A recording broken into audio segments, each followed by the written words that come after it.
Welcome to this brain performance seminar on problem solving. Remember that we already, in previous brain performance seminars, dealt with resilience, self-leadership as core competencies and capacities that we build by enhancing the drivers of the brain performance system of the brain body to ensure that we provide a platform for the acceleration of the mastery of your competencies and skill sets.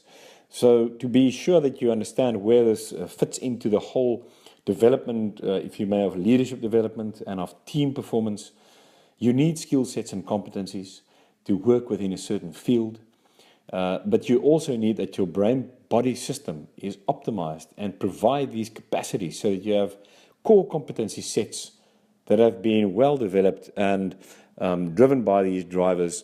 And these four that we have identified in the system for you is resilience, self-leadership, learning capacity, and innovation capacity. And when I talk about the neuroscience of problem solving, I will talk to learning capacity and innovation capacity, those two of the four core competencies. So what can you expect to learn from this session? Well, firstly, the neuroscientific definition of innovation sounds very much like the neuroscientific definition of creativity. It is the result of the capacity to solve problems or to fashion novel products that are adaptive for the group, which effectively means that it promotes the group's survival and thrivability, and therefore the well-being of this team or group.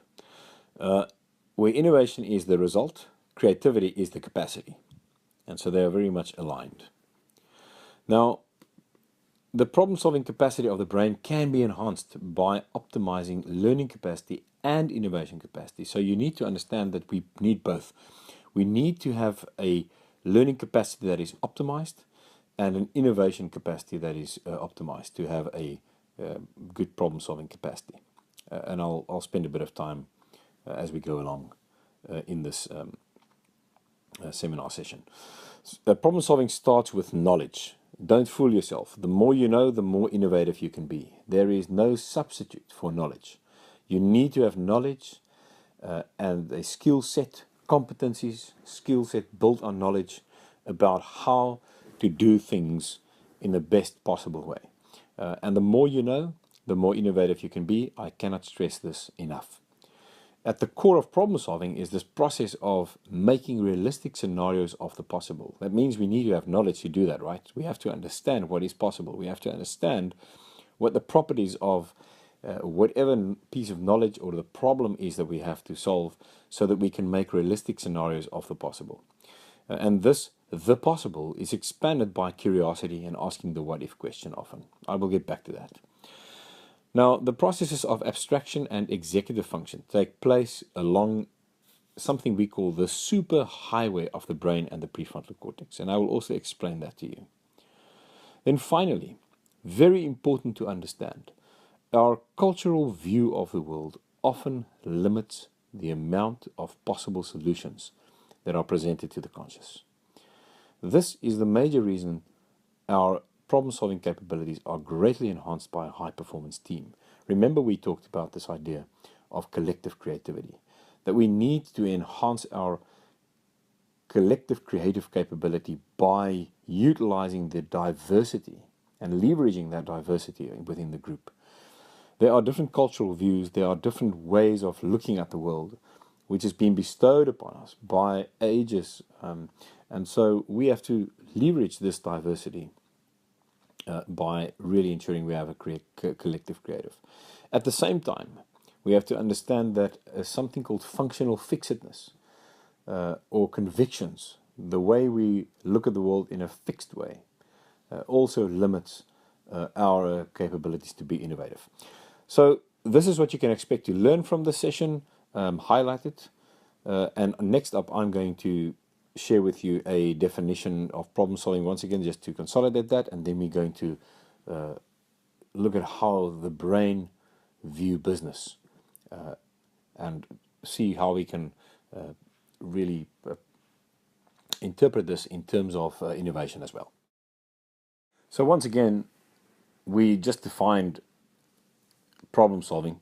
And it is really something that I would just call learning capacity plus innovation capacity. So problem solving capacity is a summation of your learning capacity plus innovation capacity. Now, innovation uses knowledge as the building blocks that it needs to build realistic scenarios of the possible from or with.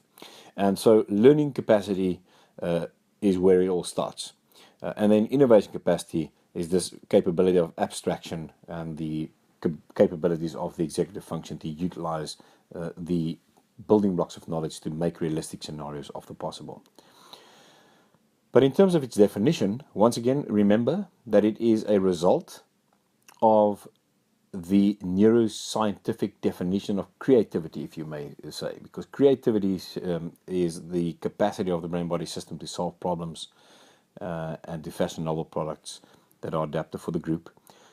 And innovation is a result of a creative brain, creativity, but it is a result and therefore has value. So innovation is a very valuable capability.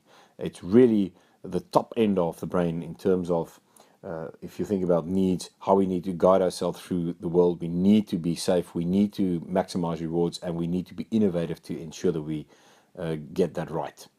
And so you need your wellness rhythms as a foundation, you need your self-leadership capabilities, but then once you have all of that in place, you still have to be innovative. And this is where everything comes together and converges into the prefrontal cortex. So this is a definition we've been using for a number of years now to describe business to the brain. It is simple, it is easy to understand, and it is an easy way to simplify a very, very complex field called business today.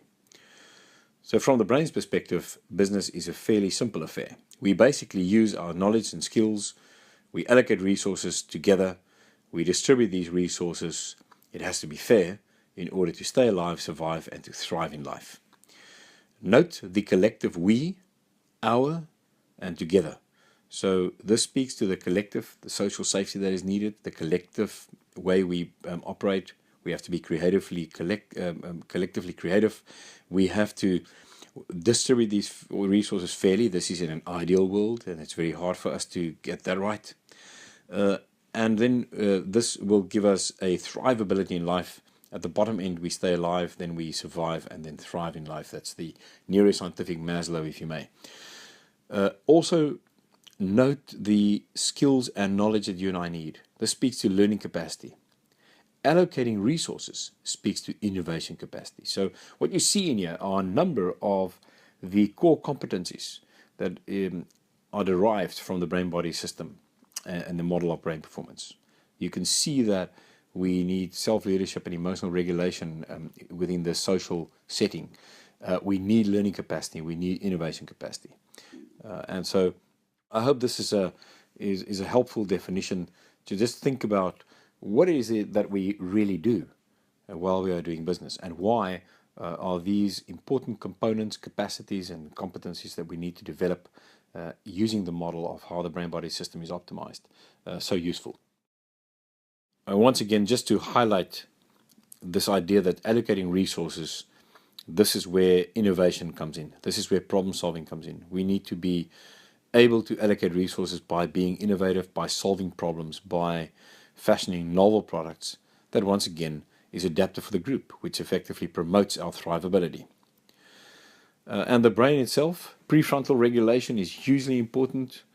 And then there's something called parieto-frontal integration or abstraction. This is a neuroscientific term for abstraction, but I will explain how abstraction is a process taking place along this superhighway of the brain, utilizing the building blocks, which is knowledge, and how it uses that along the superhighway to ensure that through abstraction we form realistic scenarios of the possible, which eventually gives us a solution to a problem or a new product that we can use, which will promote our well-being. And we revise this prefrontal cortex, the prefrontal regulation. Remember, this is what we are looking for. Remember that in chronic stress, this prefrontal regulation is challenged, it is reduced, and the regulation then moves into a more primitive primordial space in the amygdalas, and this is what you're really looking for. If you want to be innovative, if you want to be a seriously good problem solver, you want the prefrontal cortex to regulate the process. You want to be in a baseline relaxed physiological state, and this prefrontal cortex must be ready to respond to every single challenge.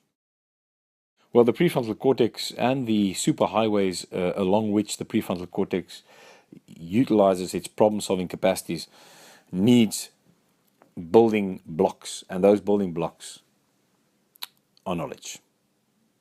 And these beautiful structures are the hippocampi or the hippocampuses. Remember, we have looked at them before, and remember they do at least one very important thing for us. This is where memories are made. This is where we learn, where we build information, where we build long-term memories from.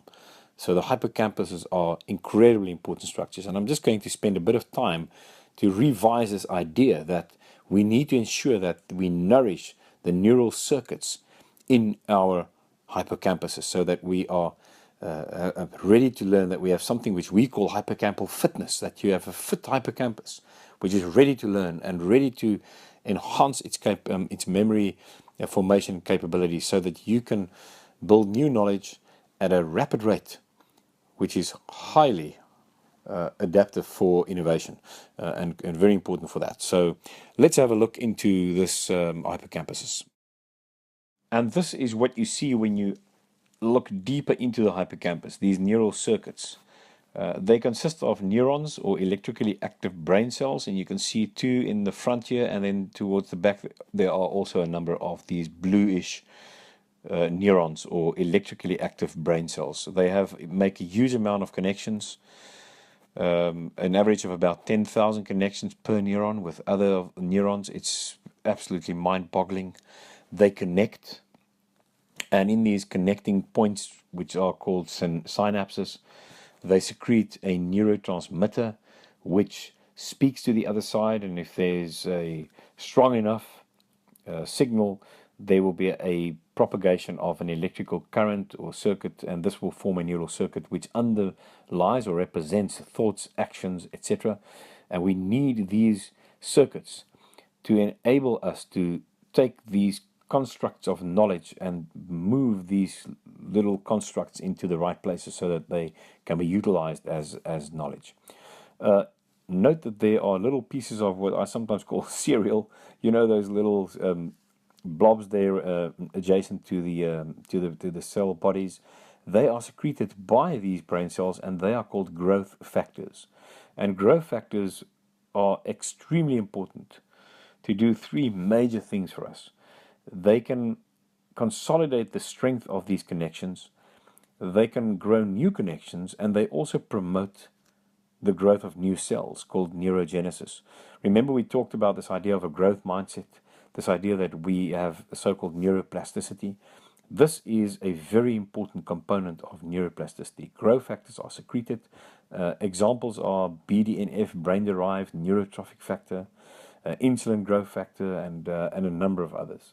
And these growth factors are hugely important. So if you want to have a hippocampus that is ready to learn at its best, is optimized, if you want to optimize your learning capacity, you have to understand what are the factors and drivers that enhance the secretion of these growth factors so that you can have a nourished neural circuit. And if you think about the foundational drivers, you think about social safety, you think about the goal-directed state. All these drivers have a differential and collective promoting effect on the secretion of growth factors. For instance, we know that high-intensity interval training drives the secretion of these growth factors in the hippocampus. And mindfulness training, very important for growth factors. The antioxidant type of foods, deep-colored vegetables and fruits, once again also have been shown to enhance the secretion of these growth factors. Chronic stress reduces the secretion of these growth factors and effectively kill these brain circuits. So even though you might not have brain-body system implosion completely, there will still be some damage because of the effects of chronic stress. And so once again, you want to be in a relaxed physiological state, ready to learn at your best, to innovate at your best. This is a blown up or expanded connection between two brain cells. You can see towards the left top side there is an incoming brain cell which forms a button which is called a button, and it is lying in a cleft. So it looks like a spacecraft which is connecting with a crater. And this cleft on the right hand side is the next neuron, or the surface of this connecting point, where the electrically active brain cell on the left now secretes these little red neurotransmitters that you can see into the cleft, and they will bind on these yellow receptors. And if there's enough of these receptors that are being activated, there will be a propagation of this electrical current towards the other side. Yes, there are clefts, there are spaces between our brain cells, and this is how it works. And you can see towards the left these growth factors again, which we just spoke about. So to summarize, we need ample growth of brain cells, nourished connections, through growth factors that are secreted in ample amounts in the hippocampus. This is the underlying neurobiological, molecular representation of what we call hippocampal fitness. This is what enhances learning capacity. And once you've enhanced your learning capacity, the next step is to understand how we use these building blocks of knowledge to innovate properly. At this point, I want you to take a break. We will continue in the next part at exactly the same point, and we will continue to build the seminar, and so the three parts will stand together as a continuum of effectively one topic being dealt with efficiently. But take a break now, just relax, move around, and just come back to the next part when you are ready and replenished again. Don't forget, you are a biological system, and you need these periods of rest in between.